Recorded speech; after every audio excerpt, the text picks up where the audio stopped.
lie is a deer let loose. He uses beautiful words.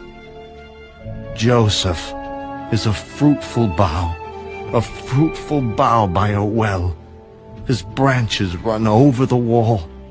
The archers have bitterly grieved him, shot at him and hated him, but his bow remained in strength, and the arms of his hands were made strong by the hands of the mighty God of Jacob.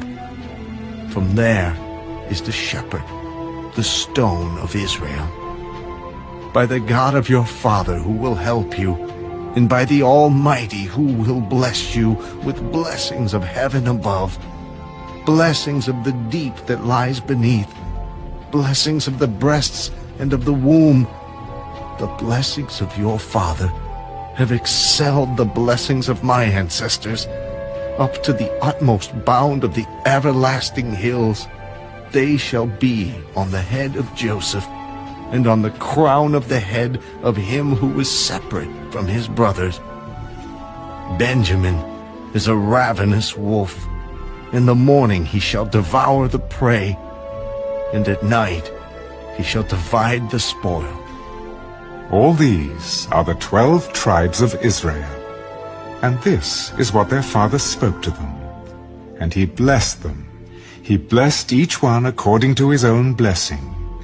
Then he charged them, I am to be gathered to my people. Bury me with my fathers in the cave that is in the field of Ephraim the Hittite, in the cave that is in the field of Machpelah, which is before Mamre, in the land of Canaan, which Abraham bought with the field of Ephraim the Hittite as a possession for a burial place. There they buried Abraham and Sarah his wife.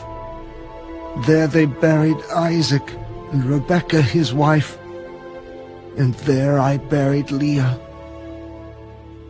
The field and the cave that is there were purchased from the sons of Heth.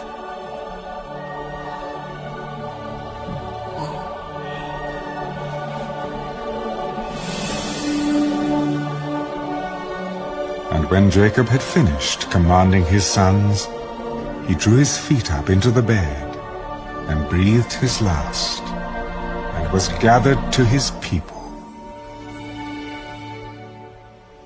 Genesis chapter 50.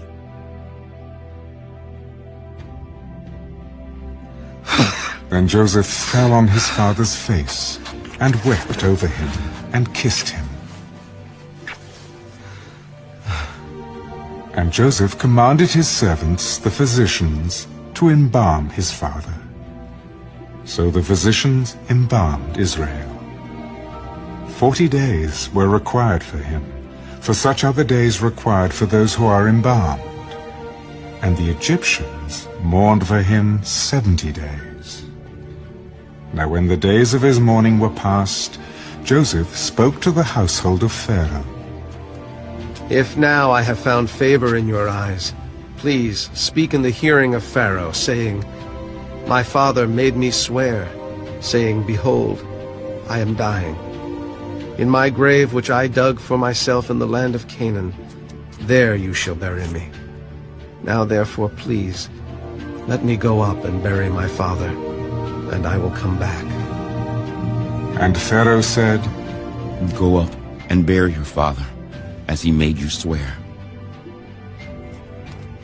So Joseph went up to bury his father, and with him went up all the servants of Pharaoh, the elders of his house, and all the elders of the land of Egypt, as well as all the house of Joseph, his brothers, and his father's house. Only their little ones, their flocks, and their herds they left in the land of Goshen. There went up with him both chariots and horsemen, and it was a very great gathering. Then they came to the threshing floor of Atad, which is beyond the Jordan, and they mourned there with a great and very solemn lamentation. He observed 7 days of mourning for his father.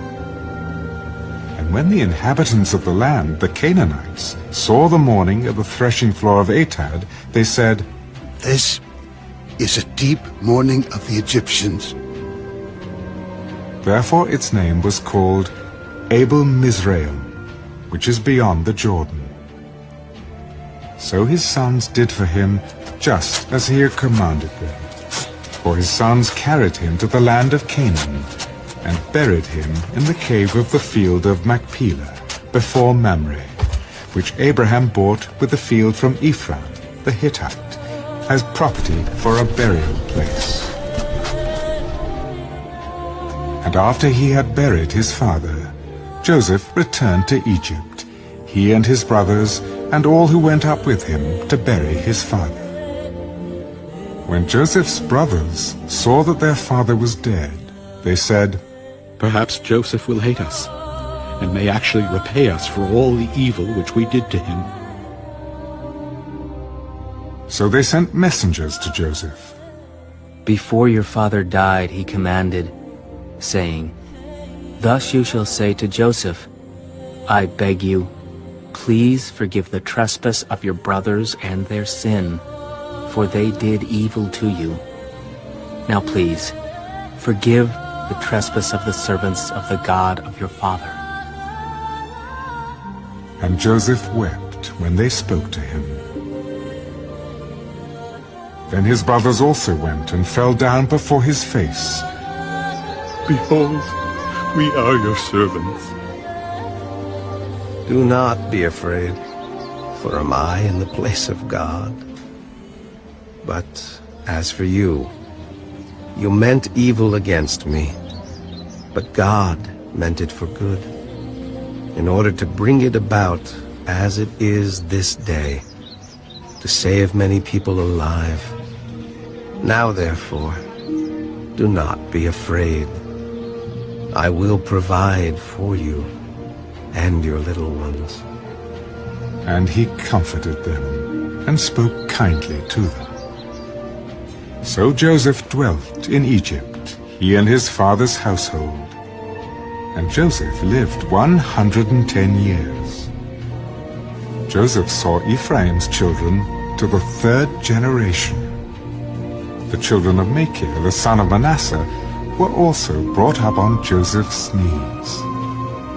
And Joseph said to his brethren, I am dying, but God will surely visit you and bring you out of this land to the land of which he swore to Abraham, to Isaac,